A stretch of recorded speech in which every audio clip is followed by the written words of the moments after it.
Welcome to Beyond Bacalhau, Cracking the Portuguese Business Code by Raquel Batista. Welcome to the second episode of my podcast, Beyond Bacalhau. And this is the first episode that I have a guest. And this is my dear Sarah Davie, which is here with me. She was one of the first persons that when I started this business, I actually met and networked with. And out of the blue, she kind of believed in me and all my projects. So I'm eternally grateful. And I love Sarah because she's a very proactive person. I know she's standing right here, so it's weird to talk about her, but she really is a fantastic person. She's one of the persons that I think integrated better here in Portugal, and she's been here only a few months. So we've talked like 2.5 years ago, but she wasn't here. She was living in the UK. And now she's here, and it's like she knows more about this than I do, and I've been Portuguese all my life. So getting that out of the way, Sarah, please explain us a little bit about yourself, like your background and what you do. Yeah, absolutely. Well, thank you for that wonderful introduction. Really kind of you.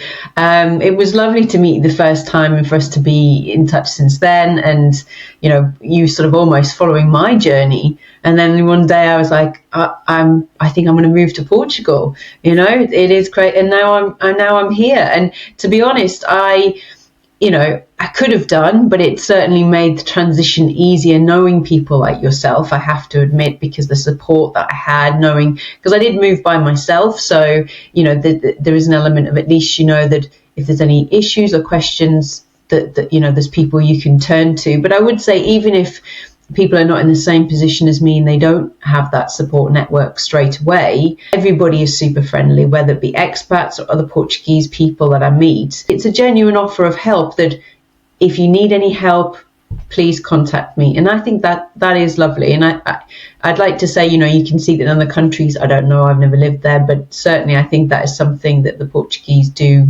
offer people, which is lovely.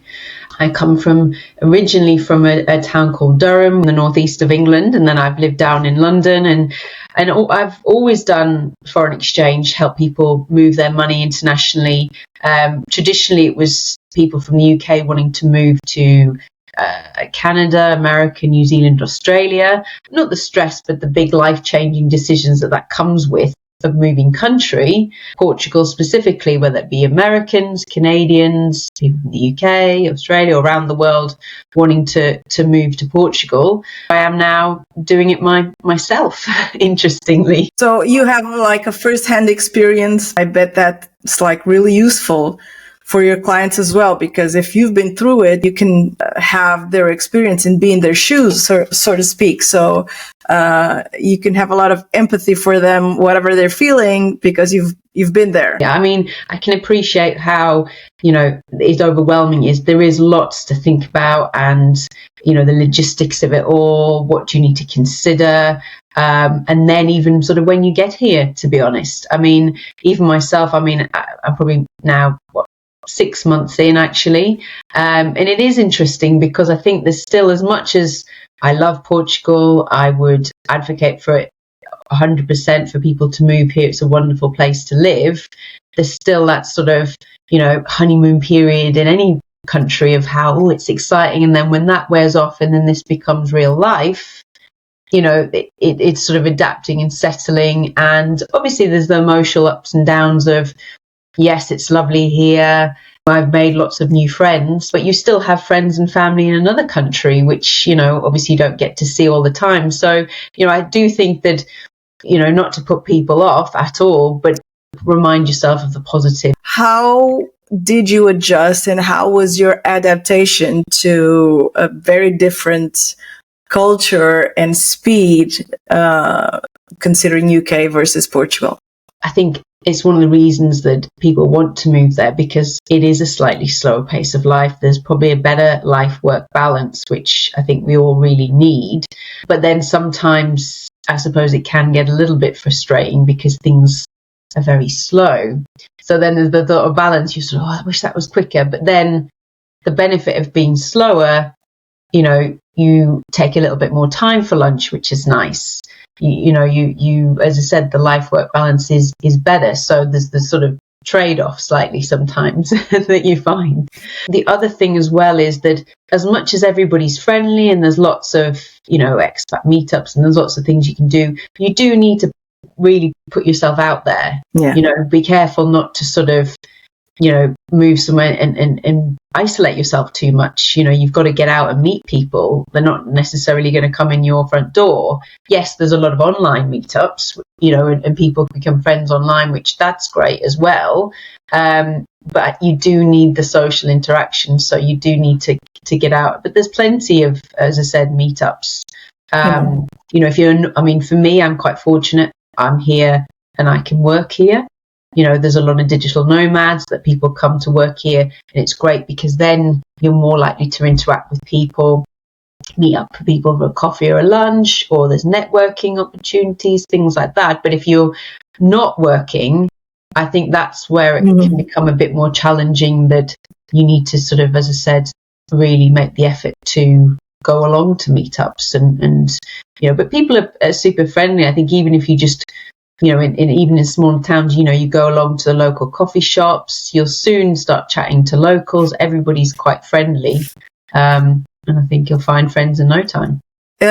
One of the things that I'd like to ask you about, because a lot of people tell me this. First of all, in my view, I think there's kind of an expat bubble. So where the communities kind of isolate themselves.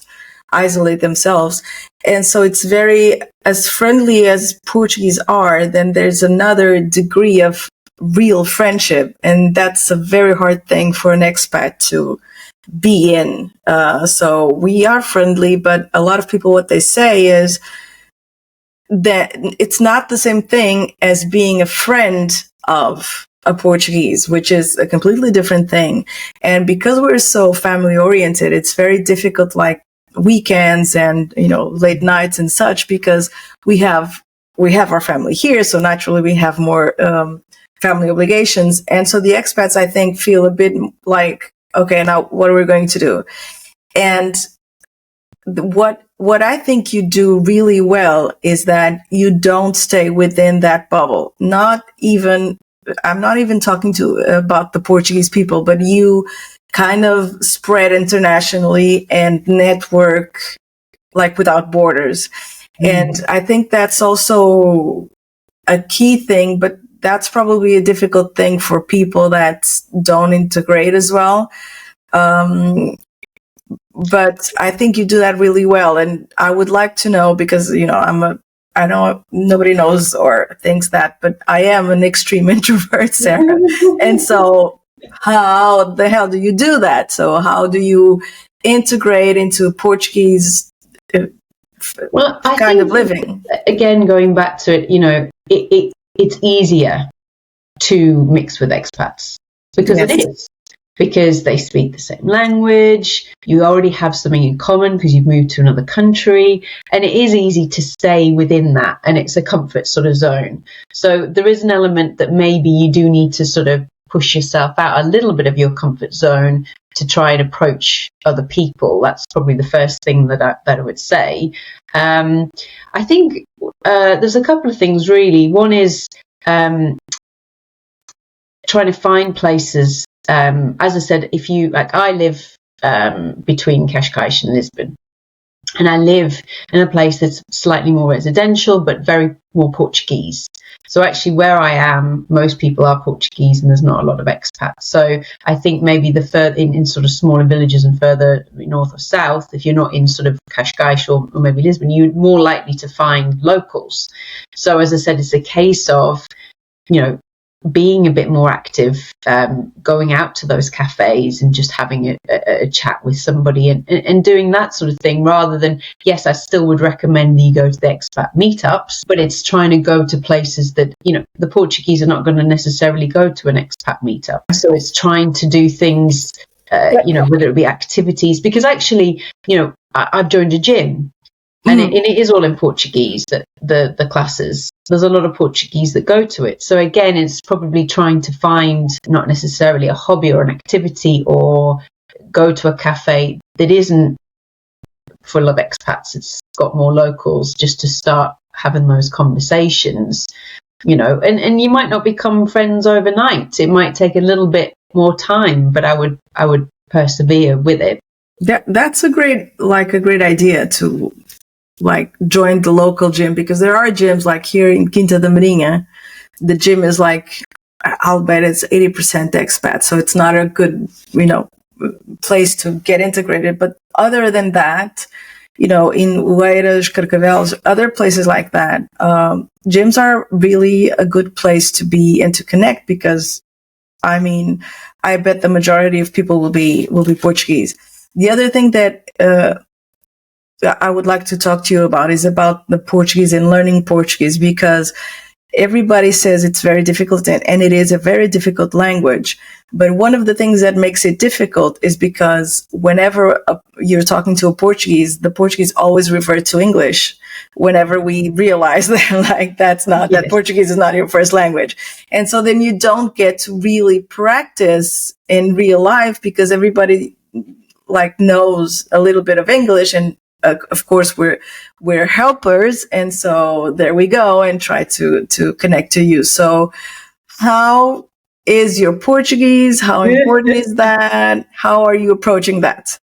Okay, so I would love to learn Portuguese for two reasons. One, because I think it's nice to just be able to speak to some locals and integrate more myself. And also, I haven't been here for very long, but at the moment I enjoy it and would like to live here more permanently. So in 5 years' time, you need to have the language test in order to get the visa in the 5 years' time. So that's sort of in my mind as well. I think what I did was, but it was too soon. There is the local school doing classes.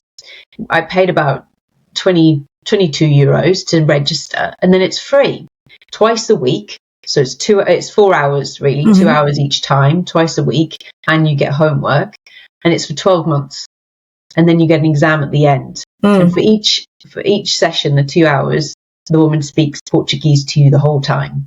So it is quite intense. And I do think that sort of immersive approach is probably what I do need. But sort of this was 4 months in, and it was maybe a bit too much, given that I was trying to meet new people and integrate, and I just took too much. I think I was trying too hard to make this work. You do worry, you want to make sure that you make friends, you want to make sure that work's going well, you want to make sure that you want to fit in here. But I think sometimes you put a bit too much pressure on yourself, that you've got time and you can give yourself a little bit of break, certainly with the language, before you start to maybe seriously learn it. And I think what I thought was that I would try my best to learn a little bit of the language myself, not conversational, but try and learn a few sentences and try and learn a little bit more as a base before I start a commitment like that, if that makes sense. Yeah, sure. You talked a bit about your business, and now I would really like to focus on that. So not only how do you work here, because you're working remotely, I think it's a UK company, right? Yes. that you're in. So how do you feel, and how is it going working remotely for a company that's not here, it's not local? And if that's if you felt that it was different from being there, how was the adjustment from probably a few days in person to full remote? And how was that adaptation? I was quite lucky in as far as this is really what sort of brought me here. I mean, I made the decision to move personally because I thought it was the right decision for me, and it felt like home, Portugal, basically. So I went to my bosses and was like, I would like to move to Portugal. Would you support that? But I had been coming with work. That's what brought me here originally. So for them to say, yes, that's fine, it was a fit, really. So I've managed to still carry on my business doing it here. I still have, partners around the world or in the UK. So again, that kind of the contact. But I think since sort of, COVID a little bit, some of the interactions with people were Zooms, telephone calls. So you can still do business that way anyway, even though I'm here and I'm speaking to people in the UK. If you are a digital nomad and your business isn't necessarily in Portugal, but you choose to live here, because you could, if you work remotely, you could technically live in any country. Oh, yeah. I have friends that have moved and gone to other places. For me, the time difference, I would probably stick to Europe because that makes more sense. Again, other European countries are a good fit for what I do. But I've had friends move to other countries and they work different hours to try and accommodate the time difference. Now, that I personally couldn't do that, but that's obviously something some people choose to do. But the bit that I think people need to sort of think about how they manage is more communication with the people at work. So is it regular telephone calls, or is it set something up once a week just to sort of feel that you're still connected? I'm flying back next week to go to the work Christmas dinner, because I think it'd be lovely to see everyone and keep up that sort of social aspect of the team. In Portugal itself, I generally work from home. So I try to go and meet people like yourself for a coffee or a lunch, or to try and get out and meet people, obviously. There's a couple of people that I've met. One woman organised like a co-working from her house. So there was a couple of us that went along. And we all said sort of the similar things, that sometimes working from home, you can, lose a little bit of a lull or lose a bit of productivity. That's sort of, sometimes working from home. And we all said it was lovely working with other people, even if they're completely different industry. It's just, we felt we were more productive together, and then we would come together and just have a chat and brainstorm some ideas. And so I think some people I've seen, there are co-working spaces, and I think that's something that to bear in mind or try, depending on your connections. There's a couple of people that I work with that have kindly offered that I can go and work from their office. She sometimes goes and dog sits for her friend and works from her house. So sometimes it's just to change the scenery. Sarah, can you explain exactly what you do? Because I always say, if you can explain it to a 4-year-old, you know what you're doing, and everybody else can understand. So we've talked at length about your business, and even, how it could be useful to have you as a partner in my business, because I build businesses and I create companies. And of course, people need to move money to create their companies here, and they probably sold their things there where they were, and so they now need to move their money here. And most importantly, in real estate operations, where you really need to know timing of the transfer. But please explain exactly what it is that you do. No, absolutely. I was having this conversation with somebody yesterday at work, and everybody in their own industry has terminology or things that you're talking to somebody who knows it, and it's very easy to become too technical. And actually, do people really understand that term that you're using, and do they really, you make it more complicated than it really needs to be. So I think that's in a lot of industries, but essentially we help people move their money around the world. So in this instance, say you're living in America, you're thinking about moving to Portugal, you've got US dollars, and simply you need euros, and there needs to be a transfer from your US bank. The money needs to be converted, and then it needs to be put in a beneficiary account, whether that be your own account in Portugal or whether that be a third party. So if you're buying a property, it might be sent to a lawyer, or it might be sent direct to the seller. That's the bottom line. And within that, there are a few different aspects to consider. One is obviously the process of moving your money from one bank to another. What's involved in that? We've seen clients find that banks have limits on how much money you can move. There might be time delays, between the bank clearing times. There's compliance involved, and sometimes that can hold up the money. So there's all that sort of aspect around just the process and the transfer of money that then can impact how quickly you get your money to Portugal. Now, if you've got no deadlines, that's not a problem. But often people don't think about this in advance. They only think about it when it's needed. So, for example, you'd say to them, right, you need to pay this invoice, or you need to get this money by this date for your property. That's when people are, all right, I need to make that payment now. But actually, can you get the money there in time? Yeah. You know, it is sort of trying to get people to think about this a little bit earlier, so that then you don't encounter the problems just with the process of moving the money. And that's before we even talk about price and cost. Oh, yeah. Because I want you to go there. Exactly. Definitely. It was interesting. I was just thinking about this because we're coming up to Black Friday, where there's discounts and things like that. And, you know, exchanging your money is not the same as sort of retail products, and as far as there's a set price, or is there any seasonality to it? Can I get a discount code? Can I get a deal on a Black Friday? It really doesn't work like that. And the challenge then for people is when they're trying to budget for a move to Portugal or any country, it's very difficult because your time frames you're thinking about maybe 12 months. So in that 12 months, there could be so many different fluctuations in the price. And all of a sudden, you moving your money to Portugal on this date is $1,000 more expensive, or it's $10,000 more expensive. Or it's a lot of money that we're moving. So a little difference can make like a ton of money in the end. Exactly.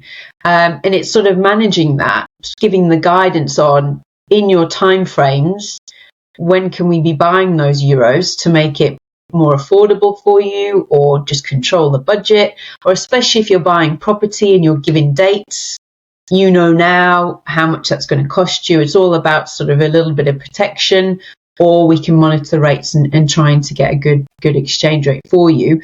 And certainly at the moment it is quite topical. Obviously, we are seeing more people want to move to Portugal, but the rates are very good. I mean, if you're selling US dollars and you're buying euros, apart from when we hit parity in 2022, we are at 22-year highs. Yeah. So it's a very good time to be buying your euros.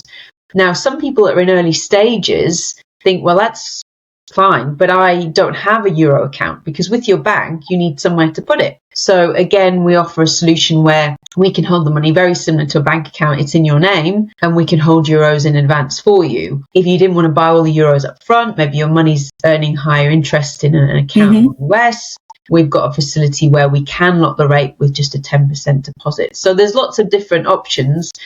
But I think for what I try and get people to do is that you need to start thinking about this earlier than you would normally, or that people do. How is your relationship, or how has it been your experience with Portuguese banks? It's similar to, US banks, for example. You'd have thought, that they would, yes, there is technology and they're more forward thinking, but they're still just as antiquated.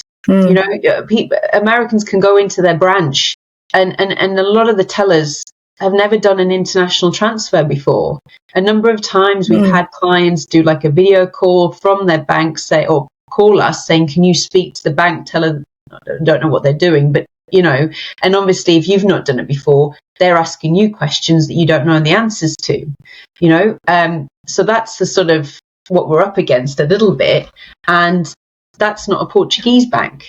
So I think, a lot of banks are quite similar in a way that they maybe haven't moved as far forward as we thought that they would at this point in this day and age. And then again, sort of dealing with the banks. But that's the other thing, is that being an intermediary, we are speaking to the banks. So if there's questions around the payment, we can react quite quickly. Whereas if you're waiting for the Portuguese bank to speak to a US bank, that communication is quite slow. Whereas if we're sending the money to a Portuguese bank, they'll ask us the questions because the money's come from us. Yeah. So we can get involved. Whereas we've got clients that maybe have done it through their bank or another provider, and they've gone to their Portuguese account and they're asking for our help. We try and help as much as we can, but if we're not involved in the transfer, there's only so much that we can do. So it's actually better to have someone like you or your company to actually intermediate this, because then you establish a relationship with a lot of different banks, and they obviously inherently trust you after they've worked with you for a while. That's I wanted to ask two questions. One is, how do you classify or think about the level of service that we have in Portuguese bank and how that compares internationally?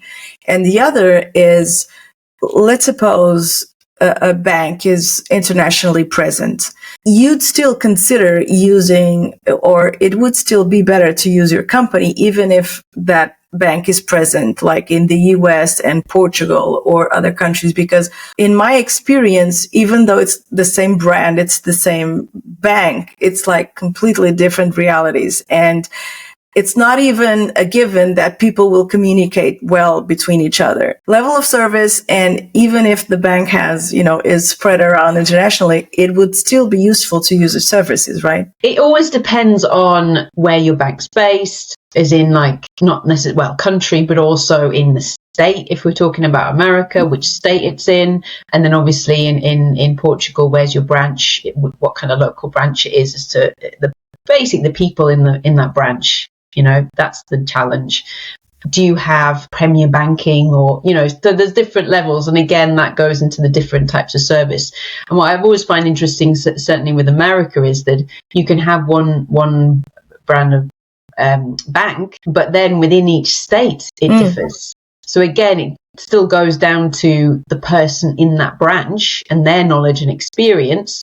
But then equally, one state might charge more than another state, but it's the same bank. It's just in a different state. So there's that kind of level. And I saw it a little bit when I was working years ago, helping people move to Canada. The HSBC have in Canada and they have it in the UK. Everywhere. And they were, well, I've got a bank account with HSBC in the UK. I'll have it in Canada because I'm with HSBC. It'll be the same. But they had to open a brand new bank account. It was almost like it was a completely different bank. And they don't really talk to each other as you would have thought that they would. And it's the same with a lot of companies. And I've experienced that a little bit myself with, Vodafone. I have Vodafone in the UK. I'm now with Vodafone in Portugal, but actually it doesn't really make any difference because they're completely separate. And I've seen it with a few different brands that they have it exists in the UK and exists here in Portugal, but essentially you might as well be with two different companies. Yeah, and I mean, I know that there's a solid reason that that's happening, is because companies that are based or that have to operate out of the European Union obviously have some rules that are not at all the same as the US rules, or let's say even the UK rules with the FSA and such. So of course you have to really adjust and keep that in mind, that it's different jurisdictions, different laws, different obligations. So of course banks will even act and allow different things. But still, the funny thing is, the lack of communication between them. And that's something that I felt as well. And I wanted to ask you. So apparently that's the same. So how about the level of service with banks in Portugal? Because sometimes people, and like yesterday, I got an email that infuriated me because there was a potential client like coming in and, oh, I'm not sure if I'm going to move to Portugal because this Facebook group tells me that it's all a fraud, it's all a lie, there's a lot of crime, everything is horrible. And I was like, do those people live here? If they live here and they dislike it so much, why are they still here? So obviously, in terms of logic, it doesn't really make sense that people, trashing Portugal are still here because they have, the door and they can go back anytime. And I had to go and remember and go through the websites of the ranking of Portugal among the safest places in the world, among the best places to live in the world, with Porto and Lisbon being one of the, of the 26 cities best to live with in the world, to live in the world.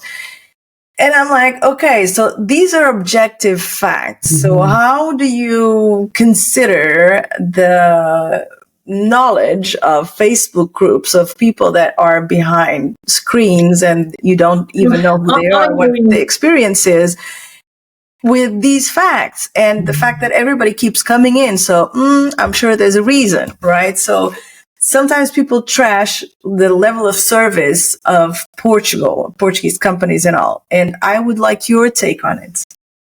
Well, personally, that's one of the things I do. I mean, I'm very lucky. It depends where you are in Portugal, but my overall experience so far, and I've traveled up and down Portugal and been to many different towns, and even like in Lisbon, I'm a woman and I travel about by myself.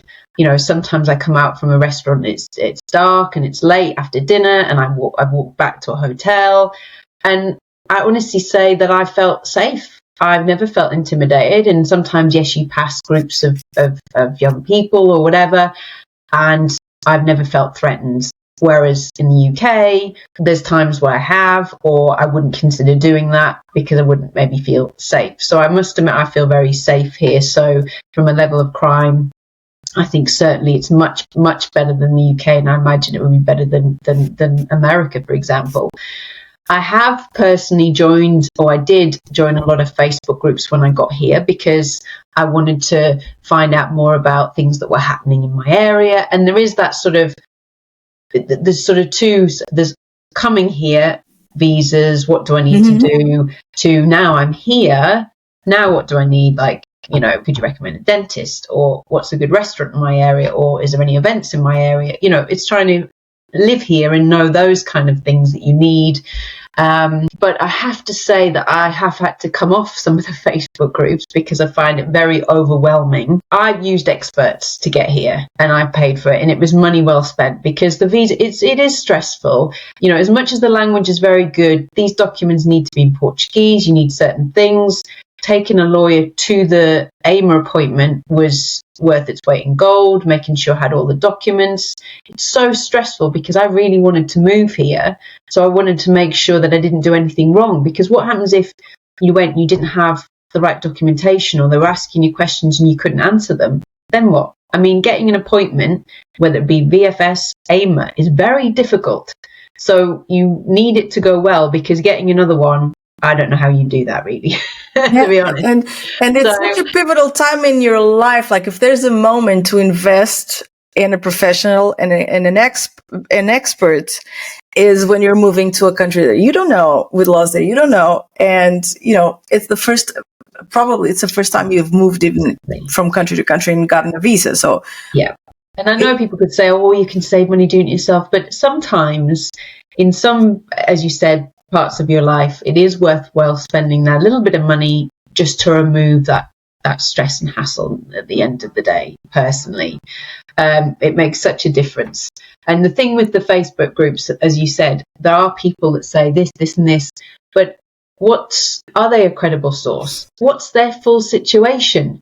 Because it's all right saying, oh, this person's done this and this, but what was their situation? It could be completely different to yours. They don't like it. Where are they living? Yeah. Have they moved somewhere too remote, and actually that's not a fit for them?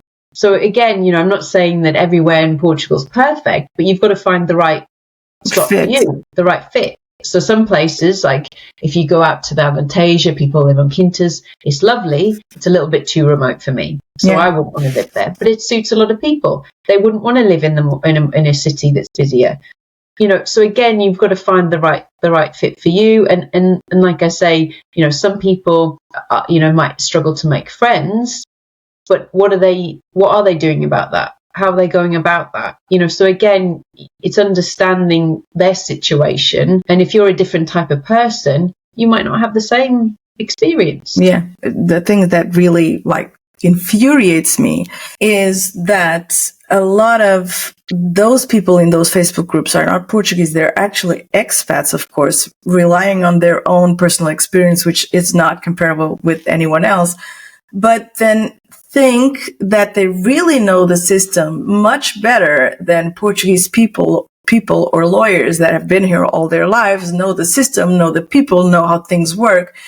And I see a lot of clients come to me with completely wrong ideas, completely false things that they believe because they've heard off of a Facebook freaking group. And so I'm glad that you also have that experience, and it's not me. Like, it's an objective thing. Those Facebook groups really are damaging not only the experience of people, but also they're not encouraging people to request help from experts.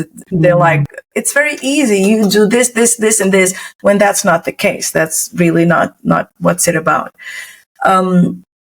Sarah, we're like at our limit, but I would really like you to say your whatever you want to say. This is a completely free podcast. It's mine, so it's my responsibility. So I don't care anyway.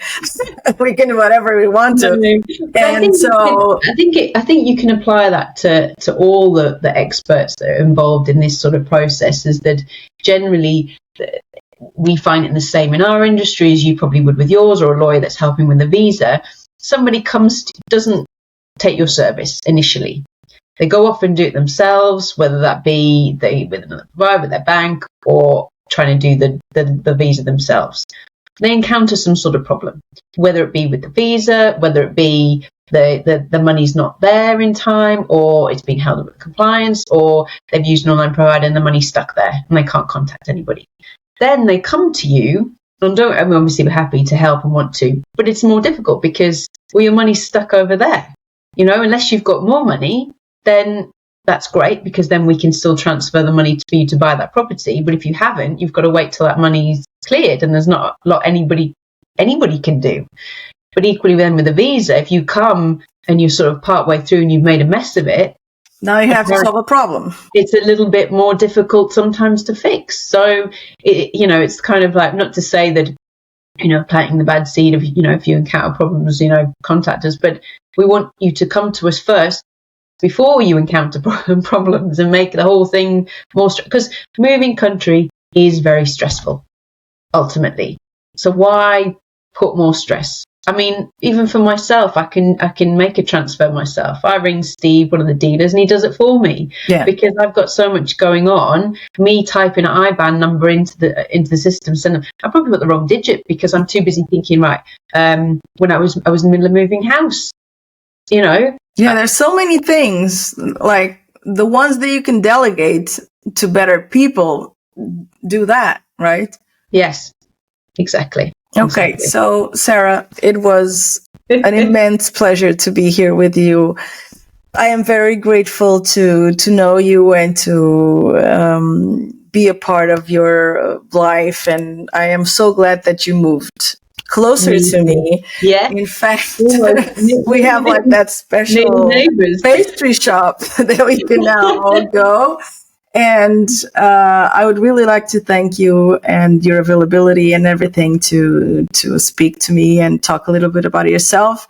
And I hope to continue to see you grow and expand and thrive in Portugal. And of course, whatever you need, I'm here. So thank you so much. No, thank you for having me. And as I said, I would advocate that people should move to Portugal. It is an amazing place.